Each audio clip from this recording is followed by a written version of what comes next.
د مزار شریف ښار په کامګر څلور لارې کې د الفتح جامع جومات کاري چارې په بشپړېدو دي. د شمال زون په کچه د کامګر شرکت ولایتي مسؤل د یاد خبر په تایید سره زیاتوي چې دغه جومات د ټولو معیارونو په نظر کې نیولو سره په دوو پوړو کې جوړ شوی چې د اودس خونو او مدرسې چارې پای ته رسېدلي او په نورو برخو یې عملاً کار روان دی چې په نږدې راتلونکي کې به ګټې اخیستنې ته وسپارل شي.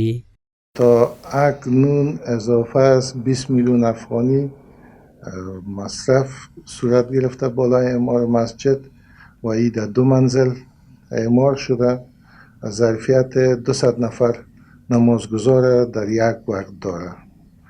قابل یادآوری است که شامل پارکینگ هم می باشه برای وسایط.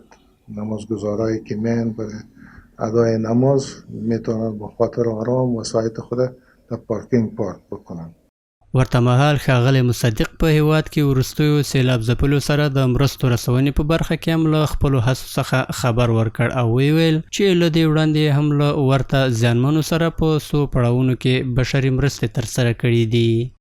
سال قبل زلزله‌ای که در ولایت هرات به وقوع پیوست باز هم شرکت هوایی کامیه از جمله اولین شرکت‌هایی بود که با کمک هموطنان هراتی ما خود رساندن و مبلغ 100 میلیون افغانی پول نقد کمک کردن.